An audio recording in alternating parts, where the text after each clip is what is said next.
Here's a little bit of wisdom for you. Always remember, dead men can't text. Now, forgiveness remains one of the most fraught conversations when it comes to any of you navigating narcissistic relationships. It's a question that comes up over and over and over. And here's one pattern that I've witnessed, which is a really interesting and tricky one, right? I'll be listening to people, and this has come up many, many times, people who are sharing their stories of their families and their relationships, et cetera, right? And then they'll talk about, to an audience or something, about how they found forgiveness for this person, usually a family member who did so much harm in their lives. Okay, so let me tell you what's happening. Stay with me so far. They'll tell the story about a toxic relationship. Sometimes it's actually a really tough story. And then they'll share the tale of forgiveness and letting go and how they feel so free now. And I'm often listening with bated breath, like, how did they do this? But they leave out one little, not so little detail. The person that they're saying they're forgiving is dead. Most often it's parents, sometimes it's siblings, sometimes it's ex-partners, sometimes it's old friends. And it's a real tricky addition to this whole understanding of forgiveness and this conversation about forgiveness. Because more often than not, the people struggling most pointedly with narcissistic relationships are with narcissistic people who are still alive. Because if there's only one sad thing we know about these relationships, when we no longer have to manage the narcissistic person for whatever reason, it gets easier.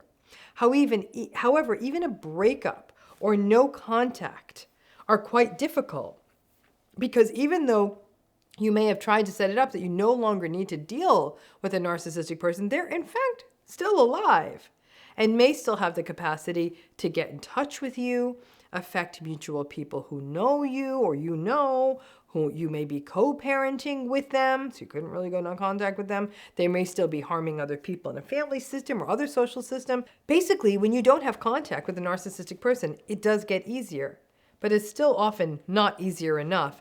And there's that sense of dread that they're still out there.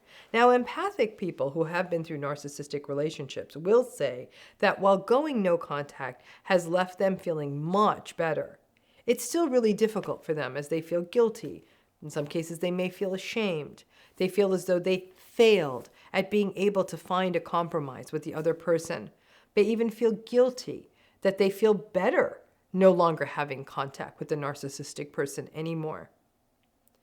So when people tell me these big forgiveness tales, I've actually pointedly asked them, when they have done this forgiving of emotionally toxic or harmful or narcissistic people in their lives, that would they have forgiven them if they were still alive and behaving the same way they did when they were alive? And while most of these people would never go on record, almost all of them privately copped to, no, I probably wouldn't have. So then, is that forgiveness? Or is it just a permanent end to something where a person can't bother you anymore?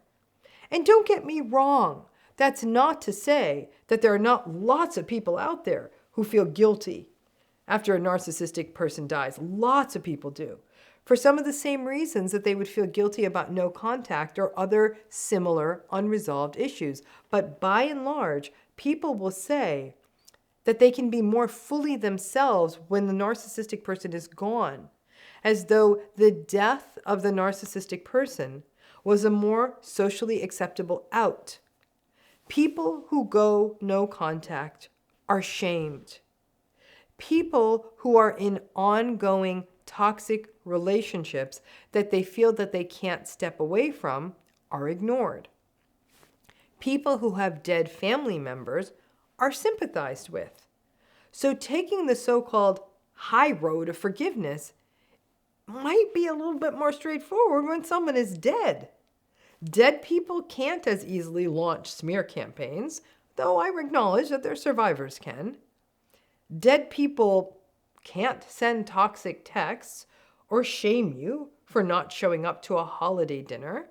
Dead people can't invalidate something that matters to you or devalue you as a human being to your face. And as that chronic toxic behavior fades, because the person's dead, and now a person's able to live without that in the background, and move into and through their lives without having to manage the machinations of the narcissistic relationship. Taking the far more socially palatable and sellable stance of forgiveness becomes a better story to tell.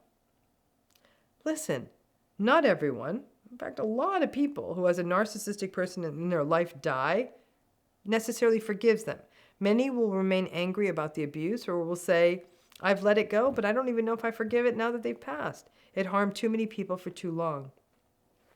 But when people share these moving stories of forgiveness about dead people, it hits differently than when people are still having to volley with the unforgiving landscape of a narcissistic relationship. And many people who are still dealing with very much alive narcissistic folks in their lives, especially family members, and are struggling with forgiveness and read manifestos of narcissistic parent or family or ex-spouse forgiveness, I would say to you, read deeper. Read much deeper.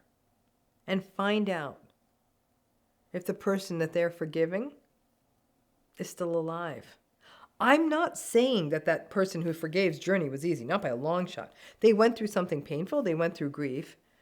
But publicly forgiving someone who can no longer actively harm you, it's a very different experience. And when we put it on equal footing with the process of forgiving someone who is very alive and still very difficult and psychologically harmful, there's no equivalence.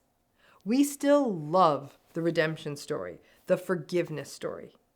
But be careful to critically analyze them when you hear these stories. Because just as you feel like you're going to shame yourself once again for not forgiving, some of these stories may not be at all comparable to your situation. I've read memoir after memoir of people who actually share some rather harrowing stories. In fact, a lot of these people waited to write these memoirs until after the narcissistic person had passed. And then they go into this, and usually when the things that are excerpted for the press and all of that, it's the press, media will focus on the forgiveness part of it. I'll always want to dig deeper when I read about forgiveness to find out, is this person still alive? And I would have to say probably in the majority of these cases, they're not. They've passed. It's an entirely different process. Not saying it's easier, but it's qualitatively different. So before you judge yourself for not forgiving, make sure you understand another person's forgiveness story a lot more clearly. Thanks again.